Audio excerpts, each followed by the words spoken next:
Danes ob prenovljeni izdaji knjige Ko odnosi postanejo družina, doktorice Saše Poljak-Lukek. Gostja našega pogovora pa je tudi recenzentka knjige, doktorica Barbara Simonič. Lep pozdrav obema. Izredna profesorica doktorica Saša Poljak-Lukek je družinska psihoterapevtka. Njeno delo povezuje akademsko raziskovanje, klinično prakso in pedagoško delo. Ima bogate terapevtske izkušnje s posamezniki, pari in družinami. Je avtorica številnih znanstvenih člankov ter knjig s področja psihoterapije in družinskih študij. Med drugimi tudi knjige Ko družina začne znova, ki je pri Celjski Mohorjevi družbi izšla leta 2024. Obe vaši središčni knjigi tako nosita v naslovu besedo družina. Naj za zanimivost povem, da sem zadnjič v eni knjigi, več kot 30 let stari, Družina in smisel, zasledila, kako je Elizabeth Lucas že takrat, pred več kot 30 leti, založnik rekel, da se knjige, ki imajo v naslovu besedo družina, pa še nekaj je bilo takih, slabo prodajajo. Vprašanje za obe. Kaj je torej danes z družino? Je to še punčica naše družbe, bistvo in izhodišče človekovega bivanja ali nek preživeti družbeni koncept, ki je na udaru na vsakem koraku? Pozdravljeni. Hvala za vprašanje. Hvala vsem, da ste prišli na tale dopoldne ponedeljkovo.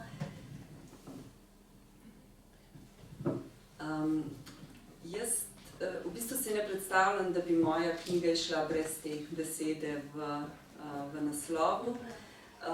Kot družinski terapevt se ukvarjam z družino in se mi zdi, da mogoče zdaj 20 let kasneje po tej izjavi še bolj se zavedamo, kako je družina en osnovni graditelj, ne samo posameznika, ampak tudi družbe na splošno.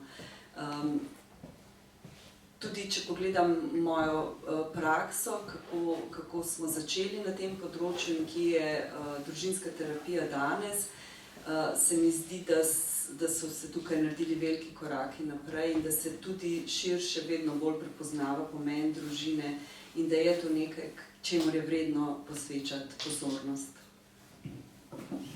Ja, lepo pozdravljeni tudi z moje strani. Jaz bi rekla, da verjetno to ne drži, ker že tale dogodek danes priča, če je Mohorjeva izdala drugo dopolnjeno izdajo knjige, ki ima v naslovu besedo družina, potem se knjige prodajajo, tudi če imajo to besedo v naslovu. Bi pa rekla, mogoče to vprašanje, ali je to zastarel koncept ali ne, pravzaprav družina niti ni koncept, ampak je kaj drugega, je odnos, tako kot tukaj v naslovu najdemo. Vprašati se, a to zastarelo je tako, kot bi rekli, a so želje po tem nekem varnem odnosu nekaj zastarelega ali ne. Tako da verjetno to je nekaj, kar bo vedno aktualno. Družina, oblike družine se spreminjajo, je družina v prehodu, ampak tisto bistvo ali pa tisti namen družine je pa in bo ostal prostor razvoja, prostor rasti, ker mi ne rabimo nekih teorij, da se razvijamo, ampak rabimo zelo konkretne odnose, kjer smo videni, slišani in ker nas nekdo potem tudi spremlja. Tako da verjetno se bodo te knjige kar prodajale še. To je bilo malo provokacije za začetek. Seveda, bolj kot tavamo okrog, bolj kot gremo daleč stran od nekega bistva, bolj se potem vračamo k koreninam, k temeljem. Doktorica Poljak-Lukek, komu je namenjena ta knjiga in zakaj je v bistvu potrebovala prenovo? V prvi vrsti je namenjena vsem strokovnjakom, ki se ukvarjajo na kakršnikoli način s podporo družine. Namenjena je tudi našim študentom, ki jim predstavlja neko študijsko literaturo na njihovi poti. Sem se pa zelo trudila, da je napisana tudi tako, da jo lahko vsak vzame v roke in da najde nekaj zase v njej. V knjigi so tudi primeri, kjer je na bolj človeku prijazen način mogoče razložen tudi kakšen bolj zakompliciran psihološki termin. Tako da jaz upam, da je knjiga dovolj široka, dovolj razumljiva, da vsak, ki jo prime v roko, najde nekaj zase v njej. Je pa na področju psihologije tako, da ko knjiga izide, je že zastarela, tako da sem izkoristila to priložnost, ko je bila prvi ponatis razprodan, da ne naredimo samo novo, ampak da jo dopolnimo z nekimi novimi, sodobnejšimi pogledi na človeka, na naš razvoj.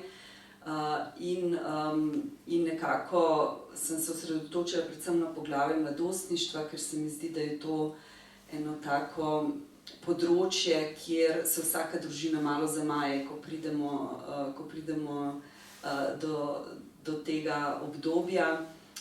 In tukaj je še dodatno poglobljeno, kaj takrat se v družini dogaja, na kakšen način se lahko odzovemo in predvsem kako lahko to uporabimo za osebnostno rast. Doktorica Simoniči, ste jo to knjigo pozdravili v recenziji. Kaj v bistvu prinaša k vašemu delu oziroma strokovnemu področju? Jaz mislim, da to je res ena knjiga, saj jaz kaj veliko pri tem nisem imela, razen da Sašo spremljam, tako tudi pri njenem delu, in se mi zdi, da to je en tak res naraven nastanek vsega tega, kar ona počne, kar predava, kar posreduje naprej, kar absorbira, da potem tudi mogoče malo predela in potem eni taki bolj prebavljivi obliki zelo znanstvene stvari, potem tudi posreduje v pisani besedi. Se mi zdi, ta knjiga na eni strani je tako res zelo znanstveno zastavljena, strukturirana, sistematična, po drugi strani pa res tako z eno tako človeško toplino vpleta na razumljiv način koncepte, ki verjetno niso vedno tako lahko razumljivi in tudi dobijo potem ti vidiki eno tako prijemljivo, konkretno okolje, kjer razumemo, kaj pomeni v praksi. Tudi, mogoče kakšna beseda s področja nevroznanosti ali pa pojav, kako se to potem kaže in kako to deluje. Tako da to se mi zdi, ta dva vidika sta v tej knjigi nekaj, kar je en tak velik doprinos, se pravi ta znanstveni jezik, ki je zelo na tak realističen, pa vsem človeški način, eno toplino tudi predstavljeno. Da niso to samo neke teorije, ampak da je vedno tudi vidno, koliko je to neka dinamičnost, ki se lahko ali eno ali pa drugo smer tudi odvije. Sploh, če pogledamo kazalo, struktura te knjige je res osredotočena od tistega splošnega uvoda, razumevanja družine, pa potem skozi to rast družine, ta razvojno obdobje družine, kjer se ogromno enih različnih razvojnih dimenzij vsakega posameznika prepleta. To je res ena taka dinamika, ko rečeš, pa je to sploh možno zapisati in obesediti. Tako da to odpira res potem eno razumevanje, da družina ni nekaj statičnega, da tudi če poznamo neke okvire, principe delovanja, da so pa potem tiste konkretne stvari lahko zelo dinamične. Obedve se v bistvu ukvarjate s tem, da bi ljudje živeli v dobrih odnosih, da bi bile srečne družine, da bi ljudje šli z neko dobro popotnico naprej v svoje življenje, v svoje družine. Kaj v bistvu je sploh zdrava družina? Je to nek ideal, proti kateremu gremo, ali bolj proces? Ja, idealnih družin je to, kakor je družin. Tako da vsaka družina ima nek svojo pot in nek svoj cilj, do katerega mora priti. Težko govorimo o nekem idealu. Tudi jaz večkrat v knjigi, ko sem pisala knjigo, sem se večkrat zalotila, da sem razmišljala, pa saj kako je to mogoče. In moj odgovor je, saj ni v bistvu toliko važen cilj, važna je pot. Se pravi, važno je to zavedanje odraslih oseb, pa ne staršev, predvsem v družini, da je cilj tam in da je naša odgovornost, da poskušamo priti do tega cilja. Ali je to boljša komunikacija, ali so to kakšni konflikti, ki jih je treba razrešiti, ali se je treba v kakšni skrivnosti pogovoriti. Se pravi, že samo to zavedanje, da je to pomembno, se mi zdi, da je ključno. In če se tega zavedam, mogoče ne bomo vse naredili danes, pa jutri, pa mogoče ne tudi v tem letu, ampak samo, da imamo v sebi eno odgovornost, da gremo po tej poti in da se trudimo. Ne? Ko je v družini težko, najlažje je zamahniti z rokami pa reči, ja, sej bomo prespali, pa bo jutri že boljše. Ne? In potem se kopičijo stvari in otroci so tisti, ki potem plačajo zelo velik davek. In to zavedanje, ne, se pravi, da nekdo, ki vzame to knjigo, pa mogoče ni ravno študijska literatura, pa jo vzame za svoje branje, da jo vidi na tak način, ne kaj vse moramo narediti, ampak kaj lahko. In če tako sporočilo pride do ljudi, se mi zdi, da naredimo največ. Ker najslabše za ljudi je spodbujanje krivde, pa nemoč, ne. Se pravi, če vsi samo žugamo, kako bi moglo biti, je to v bistvu zelo kontraproduktivno in niti ni ta knjiga namenjena temu, da govorimo o idealu, ampak da predvsem daje eno vero, da je pot vedno do tja. V bistvu je že Tolstoj rekel, ne, da vse srečne družine so enake, vsaka nesrečna je pa nesrečna po svoje. Kakšni so tisti najbolj v nebo vpijoči izzivi sodobne družine? Koliko se zavedajo, da je mogoče poiskati pomoč, da ni to tako kot recimo 50-100 let nazaj, ker so bile te skupnosti bolj ali manj obsojene drugo na drugo, ampak da je lahko drugače, boljše. Ja, kompleksno vprašanje, ne? Verjetno vsako obdobje zgodovine res prinese kakšne nove izzive. Verjetno sodobni čas nas najbolj postavlja pred eno tako veliko razpršenost, pred veliko dražljajev, kjer moraš se tako dostikrat kar dobro znajti, da skrmariš prek vseh teh izzivov. Verjetno največji izziv je, kako pa vseeno ostati nekako prisoten, dosti je tudi pritiskov, ne vem, kaj zdaj pomeni biti popoln, čim bolj uspešen, tudi tako otroci kot starši velikokrat plačajo največji davek.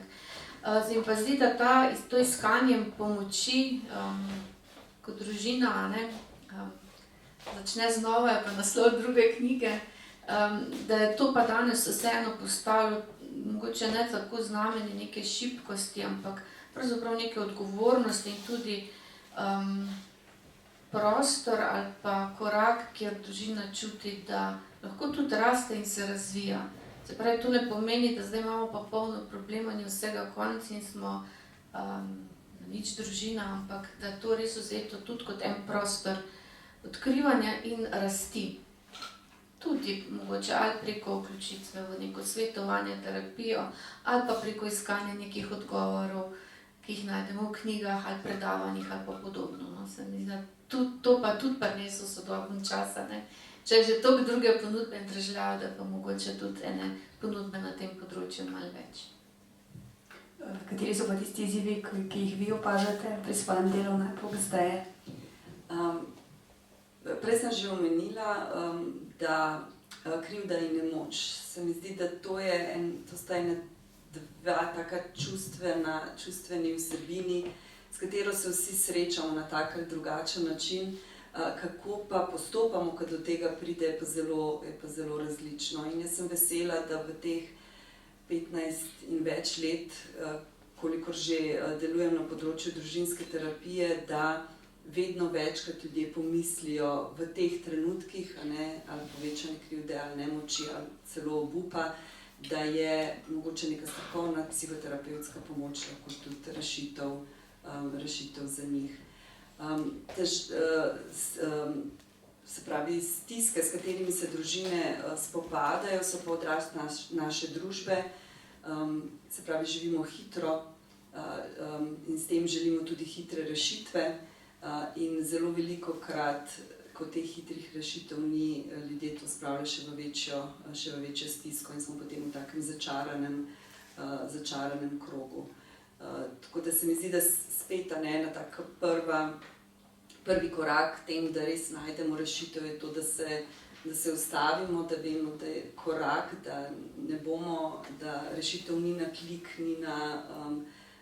ne bo prišla verjetno čez noč, ampak je stvar nekega procesa in da se tega procesa tudi veselimo, ne ustrašimo. Ne. Konec koncev to, ko vzgajamo naše otroke, čeprav je težko, se moramo tega veseliti, teh izzivov, ki nam prinaša, ker dajo možnost tudi, da se mi razvijamo in rastemo.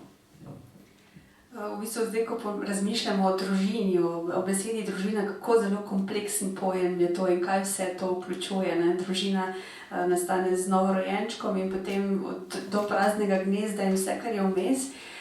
In pri teh mladih družinah imamo še en kup nekih receptov, ki lahko delujejo. V bistvu imaš občutek, da gre bolj za veščine, ki se jih da osvojiti. Potem pa pridemo v tisto zelo glasno obdobje pubertete, ko pa menda se to začne že v plenicah, priprava na to, ampak to je, tako kot smo že prej slišali, tisti čas, ko se družine najpogosteje zamajajo. Kakšne so, glede na to, da je v tej knjigi tudi poudarek na tem obdobju, kakšne so vajne izkušnje, ko pridejo starši in rečejo, pri nas je razpad sistema, ne vemo kako naprej. Ja, to je normalno stanje, a ne, na nek način v takih obdobjih. Se mi zdi, da tako dostikrat, ja, vsako razvojno obdobje družine ima neka okna, ki se poveča ranljivost, pa kjer so prehodi in verjetno to, ko postaneta dva iz dvojine množina, je sigurno nek moment, ko čisto vse premeša karte, ni več prostorčka, kamor bi se skril, moraš biti tam, je res ta ranljivost pride na dan, ne. Potem je vprašanje partnerskega odnosa, v razmerju s starševskim odnosom, ne. Tako zelo velik kart se premeša tukaj. In ena taka mogoče predpriprava za to obdobje je, da nimamo preveč katastrofalnih pričakovanj, pa da nimamo preveč idealnih pričakovanj, ampak da imamo realna pričakovanja, ne? Da res se zavedamo, da to se bo dogajalo, ampak da imamo verjetno tudi opremo ali pa dostopno pomoč, ki nam lahko pomaga tukaj kakšen odgovor najdita, ne? V tem zelo zgodnem obdobju. Najstništvo pa tako, ne? Če smo ti dve obdobji izpostavili, saj tudi nevrorazvojno sta to dve najpomembnejše obdobje, ne? Prva 3 leta za otroka, ker se tudi starševski možgani spreminjajo, ne? Tudi starši so v otroku, postanemo drugačni ljudje, jaz ne bi rekla boljši, slabši, ampak drugačni, ne? Torej, prva 3 leta so za razvoj možganov zelo pomembno, potem imamo pa popravni izpit, rečejo, ne, v najstništvu, ker se pa spet dogaja, čisto po tej naravni biološki poti, je to drugo obdobje za zorenje možganov, ki pa spet rabi veliko prisotnosti in odzivanja in seveda uravnavanja. In se mi zdi, da tu je pa, tako, če gledamo z vidika staršev, res zelo pomembno, da zdržijo.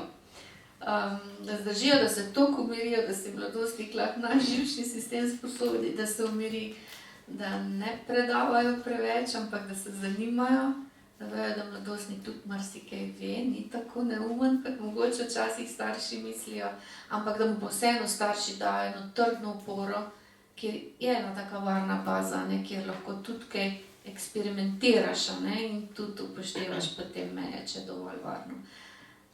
Bi verjetno rabili eno knjigo o tem tudi napisati, ali pa še kakšno. Včasih je v bistvu res to, da morajo starši samo slišati od nekoga, da če je dobro, ni za ravno že odpirati šampanjca in če je slabo, ni za obupati. Torej, treba samo za zdržati, ne? Tako. Mogoče bi jaz še dodala, kar je tudi dodana vrednost te knjige, je, da v odnosu, da se ne gradi samo čustvena vez, ampak da se v odnosu gradi tudi naš nevrološki sistem.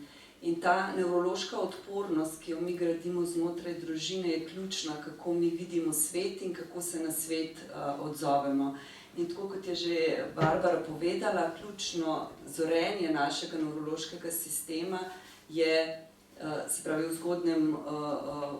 zgodnjem otroštvu in potem v puberteti. Tako da res je pomembno, na kakšen način se odzovemo in kako pomagamo ne samo otrokom, tudi drug drugemu do te boljše nevrološke odpornosti. Se pravi, da učimo naše telo, kako se umiri, kako lahko vidi nek zaplet ali neko situacijo iz več zornih kotov, kako lahko ga toliko zreguliramo, mi rečemo, oziroma umirimo, da sploh vidi rešitev, in vse to je stvar nekega zorenja, nekih odnosov. In družinski odnosi, ker smo pač naravno povezani, imajo to moč, da rušijo naše nevrološke sisteme oziroma ga dograjujejo. In to ne samo v teh kritičnih obdobjih, tudi ko smo že v odrasli, ko smo v intimnih odnosih, ko smo v službi, v katerihkoli odnosih se spet naš nevrološki sistem odziva in imamo možnost ga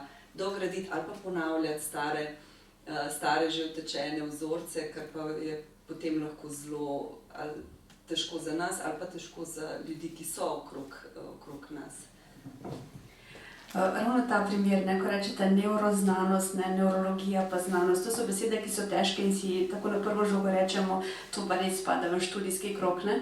Ampak kako bi v bistvu ljudem približali ta znanja, zato ker ravno to, kar ste zdaj povedali, je najbolj pomembno za uporabno drugačno ravnanje v družini. Recimo, veliko je še tega, ko rečejo pri majhnih otrocih, te bo ovil okrog prsta, kot da dojenček je sposoben nekoga izsiljevati in tega, kar si predstavljamo odrasli. Ali pa z ravnanjem z najstniki, koliko se neke jeze zboja v starših in koliko je tega ravnanja na prvo žogo. In če bi malo bolj imeli v vidu ravno ta razvoj možganov, vidite to neko nišo, kar bi bilo treba bolj približati ljudem in splošni znanosti javnosti? Ja, tukaj se mi zdi, da je psihologija naredila ogromen korak naprej, ne samo v zadnjih 5 letih, odkar je prejšnja izdaja in ta izdaja knjige, ampak tudi malo širše. In če smo še nedolgo nazaj rekli, da majhen otrok izsiljuje, danes v psihologiji tega izraza ne uporabljamo več, zato ker razumemo, da možgani malega otroka niso sposobni toliko naprej razmišljati, da bi lahko on razumel, da bo s svojim dejanjem v tem trenutku povzročil neko spremembo čez pol ure, zato ker je pač pozornost ni tako dolga.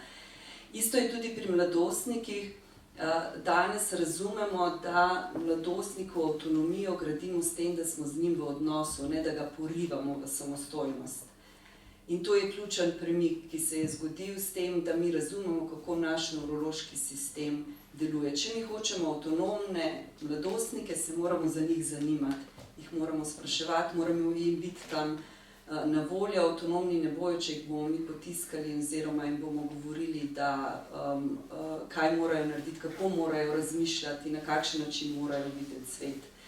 To so taki mali premiki, veliki, ampak premiki v razumevanju tega, kako delujejo naši možgani, kako se odzivamo.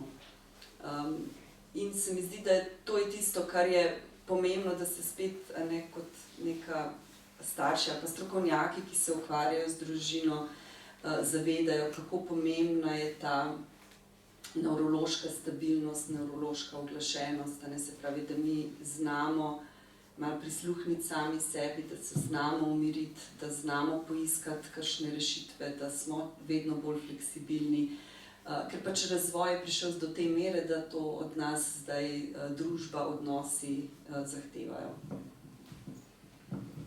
Ja, če lahko tukaj mogoče dodam, se je Saša zelo lepo povzela. Se mi zdi, da nevroznanost tudi potrjuje, kakšno moč imajo odnosi, zakaj, kako delujejo. Pravzaprav ima vsak odnos na svoje utelešenje. Ni to nekaj abstraktnega, ampak nekaj zelo konkretnega, kar se v našem telesu dogaja, in živčni sistem, sploh pa te povezave v možganih so vedno aktivne.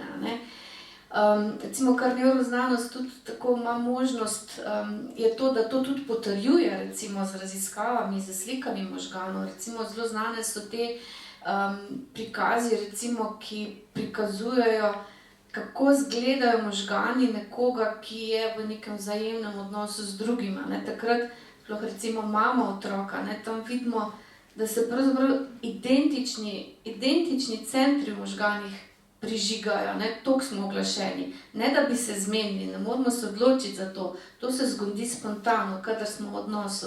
In isto so disregulirani možgani. Kadar so odnosi razglašeni, takrat je živčni sistem vznemirjen. Ne. In razumeti to, kako naše telo odreagira, česa se nauči, nam pomaga tudi razumeti, kako v nekem stresu potem mogoče včasih napademo ali pa pobegnemo ali pa zamrznemo, da razumemo, da to ni nek, izraz moralne šibkosti ali pa, ne vem, nesposobnosti, ampak da to telesni odziv, ne. In če to razumemo, potem lažje tudi, ne da postanemo tako tolerantni pa ne zamahnejo z roko, vsi se nič ne splača, ampak sočutni bolj postanemo in do sebe in do drugih. Nas pa sploh ta zgodnji odnos med mamo in otrokom uči, ali pa kaže res, ali pa med očetom in otrokom, da tam je pa res vse zelo na telesni ravni, ne to, kar smo začeli prej otrok manipulirali, ne, jaz gleda že tako, ampak ne more, res ne more, ne. In tam je pravzaprav edina pot ali pa edini način stika je telo, ne. On ne razume, kaj mu mama govori, lahko mu, ne vem, napiše najlepšo odo ljubezni, pa, ampak to, da ga ima rada, bo razumel samo skozi telo, samo ko jo bo videl, ko jo bo vonjal, ko se bo lahko dotikal in ko bo sta oglašena. To je mogoče tak prototip tega, kako odnosi pa nevroznanost recimo lahko razložimo. Skratka, kar govorimo o človeku, se pravi, človek se učloveči in naredi šele v odnosih in v družini in za človeka, za razvoj družine nekaj nepogrešljivega in nezamenljivega. Ampak vse, kar smo zdaj govorile, gre za to, da ko gre kaj narobe, gre zelo narobe, pride do konfliktov. In prej, kot sem se navezala na Elizabeth Lucas, se bom še enkrat, ona je že takrat rekla, da gre družba v smer, ko si rečejo zakonci, samo zaradi otrok pa ne bomo skupaj. Ona je že takrat opozarjala, da bi morala reči, vsaj zaradi otrok bi se morali potruditi. Kje smo danes? Je več zavedanja tega, kako pomembno je poiskati neko pot zaradi otrok. Absolutno je pomembno. Bi pa mogoče se vrnila en korak nazaj, pa si postavila vprašanje, zakaj mi vzgajamo otroke. Zdaj tukaj se moramo vprašati. In če ni saj delež tega odgovora namenjen, da to delamo sami zaradi sebe, potem dajemo zelo veliko čustveno breme našim otrokom. Čeprav je vzgoja odgovornosti, moramo poskrbeti seveda za naše otroke, je vzgoja tudi eno tako neverjetno polje in možnost osebne rasti. In če to vzameš na tak način, potem je to vprašanje zelo lahko odgovorljivo. Se pravi, ko se pojavi težava, ali bom jaz zaradi sebe poskušal to težavo reševati. Posledično zaradi tega bo seveda poskrbljeno za otroke, za partnerje, za širšo družbo. Ampak reševati pa moramo začeti stvari zaradi sebe, ker želimo v sebi dograditi določene stvari, ali pa želimo, da bomo sebe bolje razumeli, da bomo lahko razvili sočutje sami do sebe, konec koncev, ker samo ko imamo sočutje sami do sebe, ga lahko damo drugim. In če je mama, ki ne more dati sočutja sama do sebe in se počuti krivo in nemočno, ker ni uspela družine oblikovati tako, kot piše v knjigah in tako, kot je prebrala v pravljicah kot majhna punčka, bo zelo težko poskrbela za otroke, tudi če bo ostala skupaj, tudi če bo vse naredila, da bo družina ostala skupaj. Tako da jaz mislim, da je ta vrnitev v to, da v malo bolj sebično razmišljanje, tudi kar se tiče vzgoje, da vzgojo gledamo tudi zelo iz takega individualnega gledišča, da to delamo zaradi sebe. In ko si želimo svoje otroke vzgajati zaradi sebe, je potem vse lažje, ker potem nimamo naloge, da moramo ne vem kaj narediti in nimamo nekih pravil, ki jim moramo nujno slediti, ampak sledimo sebi. Zdaj, kaj se moram jaz še v sebi naučiti, da bo to bitje, ki je del mene, lahko z mano v odnosu. In ko pride pa do večjih konfliktov v družini, je pa, če ne rešujemo konfliktov zaradi sebe in nismo pripravljeni sebe dograjevati in se razvijati, bomo zelo težko uspešni. V bistvu, ko smo do tega vprašanja pridemo, do tega zavedanja, smo že zelo daleč. V bistvu je to že pol poti nekega reševanja oziroma rešitve nekega problema. Predtem je pa še cela vrsta drugih faz in težav. Kako trdovratni oziroma okoreli so ti medgeneracijski prenosi slabih vzorcev? Ja, bom jaz začela, pa me bo Saša prv dopolnila. Seveda so prisotni ravno zaradi tega, ker so zapisani tudi v naše telo, v naše izkušnje, predvsem v ta nezavedni del spomina. Ne bi pa rekla, da to usoda naša, se pravi, da če je bilo zdaj enkrat tako in to počnem, to ni prekletstvo ali pa usoda. In se mi zdi ravno, da če pridemo z eno sploh odrasli v neko stanje, ker lahko imamo uvid, dobimo neko refleksijo, potem lahko začnemo tudi spreminjati te vzorce, samo moramo jih pa najprej prepoznati. Mogoče bi jaz kar uporabila prispodobo, ki je tudi v uvodu k tej razširjeni izdaji, da smo kot eno drevo. In lističi so naše trenutne izkušnje, veje so naši trenutni odnosi, deblo so naše izkušnje, ki smo jih imeli v izvorni družini, in korenine so vse tisto, iz česa izhajamo. In ta drevesa so lahko zelo različna. Se pravi, lahko imamo zelo globoke korenine, zelo močno deblo, pa še vseeno listi ne bojo čisto zacveteli, tako kot bi želeli. Lahko imamo pa zelo plitke korenine, pa mogoče še malo iztrohljeno deblo in bo iz tega zrasla najlepša bilka. Tako da se mi zdi, da to, kot je Barbara rekla, seveda nas zaznamujejo. Odraščali smo v nekem okolju, naši starši so odraščali v nekem okolju in seveda vse to zaznamuje nas in to, kakšni mi smo in kako mi delujemo, zaznamuje naše otroke. To je del pripadnosti in ljudje zelo potrebujemo pripadnost, zato da lahko preživimo. Znotraj te pripadnosti pa to, kar sem že večkrat danes poudarila, je odgovornost vsakega odraslega, da čim bolje poskrbi sam zase in za ljudi, s katerimi je v odnosu. Ne samo zato, da imamo lepe in harmonične družine, ampak tudi zato, da gradimo eno odgovorno pa sočutno družbo. Zdaj za konec eno vprašanje za obe. Zdaj, obedve sta tudi profesorici na fakulteti, obedve predavata, vzgajata nove generacije psihoterapevtov. Kakšno prihodnost vidite na tem področju, sploh glede na to, da se svet zelo spreminja, da se bo večina poklicev najkasneje v nekaj letih zaradi umetne inteligence popolnoma spremenila, ampak ljudje bomo pa ostali ljudje. Torej, kakšna je vajina prihodnost vseh tistih, ki se bodo s tem področjem ukvarjali? Bomo imeli posameznike več težav ali nam bo zato lažje, ker bomo imeli manj drugega dela? Jaz mislim, da bo vsega po malem.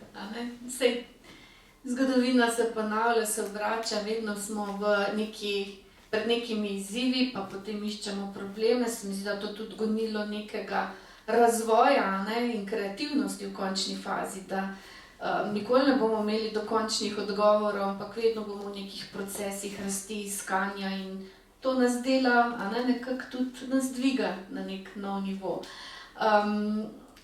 Če vprašanje z področja medosebnih odnosov ali pa poklicev, jaz mislim, da to bo vedno ostalo aktualno, drugače ne more biti. Mislim, da smo tudi ustvarjeni tako, da nastanemo v odnosih, da rastemo v odnosih, živimo v odnosih. Tudi če je tukaj tehnologija, nam lahko neko orodje, bo tisto jedro ostalo, tukaj vedno neko hrepenenje, pa želja po povezanosti. In da se to tudi porabiti ali pa prenesti v sam poklic, tako da tudi ti poklici, kjer bo omogoče izkusiti neko bližino pa povezanost, bodo verjetno ostali ključni, ali v nekem svetovanju, v terapevtskem smislu, Mislim, da to ne bo izumrlo, ne? Če ne bi že najbrž. Ne? Mogoče bi se navezala to, kar si prej rekla, ta prisotnost, ki jo čuti dojenček, ki ni v besedah, pa ni v razumu, to ne bo mogla nadomestiti nobena tehnologija. Tako da jaz nimam take bojazni, da nas bo vse to zamenjalo, ker tisto bistvo bo še vedno ostalo, to je ta človeška prisotnost, ki jo potrebujemo, zato da naš nevrološki sistem lahko deluje. Kar se tiče prihodnjih generacij, mi smo zelo veseli, da naši študijski programi živijo tako, kot živijo. Seveda je tukaj velika odgovornost vseh, ki snujejo vsebine, da poskušamo biti res aktualni in slediti temu hitremu tempu in odgovarjati na ta ključna vprašanja, ki se danes v družbi postavljajo. Pridemo pa vedno na koncu do istega odgovora, to je pomen odnosa.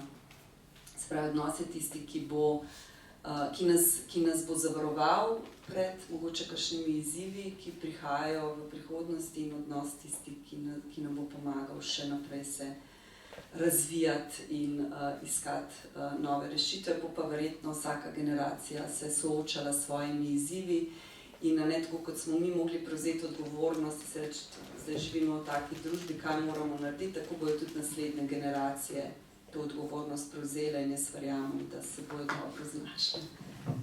Tudi s pomočjo dela, ki ga vidve upravljata, knjig, ki so jim na voljo, tako da hvala lepa za vajen prispevek, za vajino delo in seveda za tale vajen pogovor. Hvala.